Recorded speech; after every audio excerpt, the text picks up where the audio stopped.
Greetings, moon babies. It's Molly. How are you? Welcome to this little festival vlog. So in this video, I want to share a little bit with you about my journey with devotional play in witchcraft and what that's looking like. So a little bit of backstory. As some of you know, I am dedicated to and have a strong affection for the goddess Diana. And back in January, I decided to dedicate the first 12 weeks of the year to really deeply engaging in some devotional work with Diana. And this devotional work was doing lots of research and writing lots of tidy rituals and making lots of artwork, but it was all missing some juice. It was all witchcraft that was happening from the neck up, right? And I wanted to dive into a more experiential place.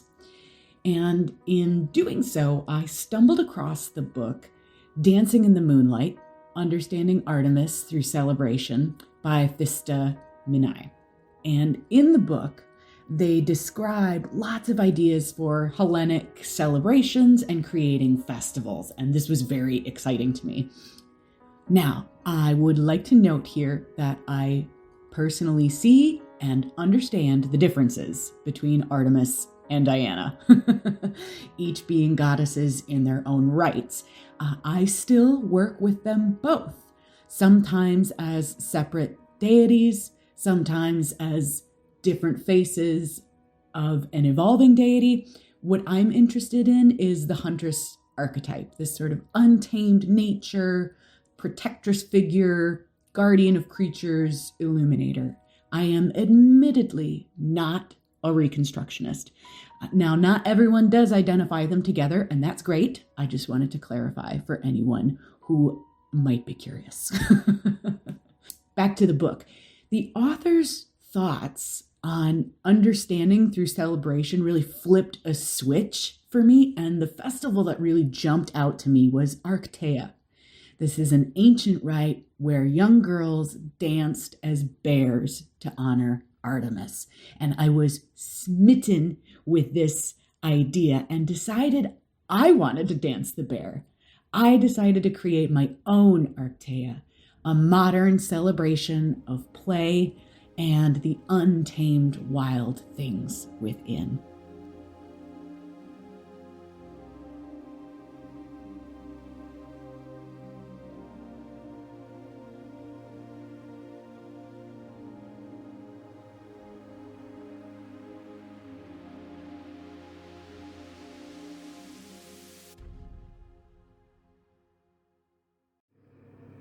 Hey, moon babies! So you're coming along with me for this Arctea vlog, and I thought it would be fun to make some Artemisian themed cookies. And I ordered these cookie cutters, so we have this adorable bear that we're going to use. It also came with a couple other shapes that I'll definitely use for other celebrations. There's this fish. This made me laugh. I thought it was a deer. I didn't pay close enough attention, but it's definitely a moose. We'll save that for another festival. But instead of the moose, I think I'm going to make some little crescent moons to accompany our bear cookies. Myth tells us of an untamed she-bear that lived in the sanctuary of Artemis. One day, a young girl pestered and teased and poked the she-bear until the bear lashed out and wounded the girl. The girl's brother killed the bear for hurting his little sister. And seeing this, the goddess Artemis was full of rage and sent a plague.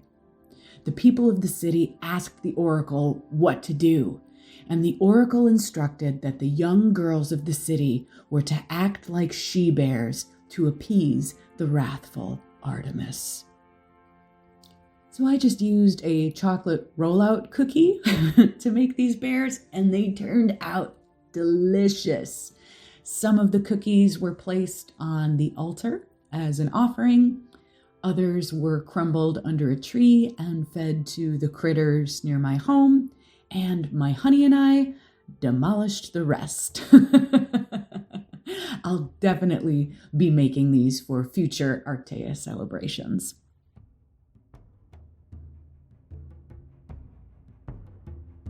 So in myth, the goddess Artemis is linked to childbirth and the protection of mothers.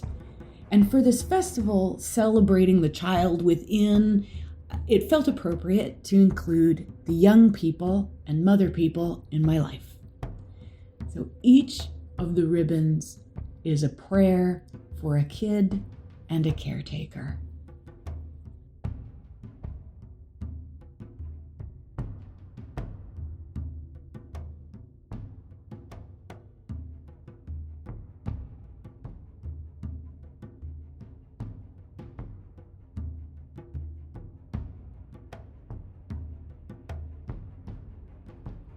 May all our young people be safe, happy, loved, and free.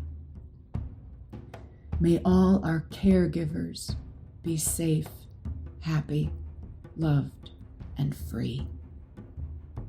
May the child within be forever safe, happy, loved, and free. And so it is.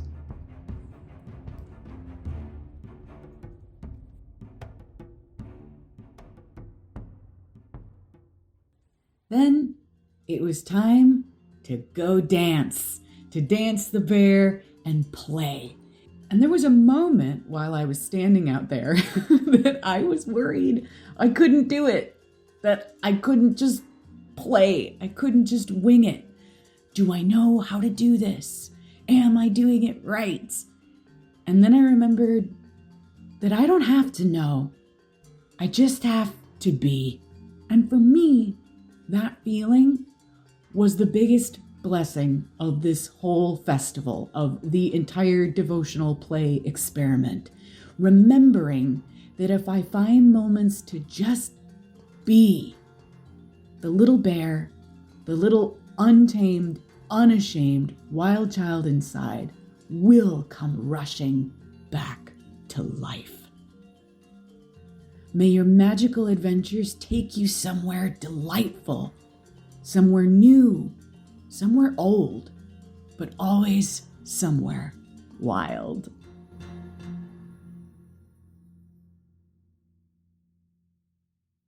Thank you so much for being here, and thank you so much for watching Moon Babies.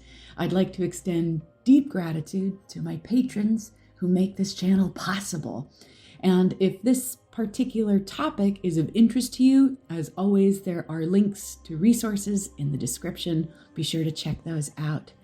Witch on, witch boldly, and be well, my friends. Bye for now.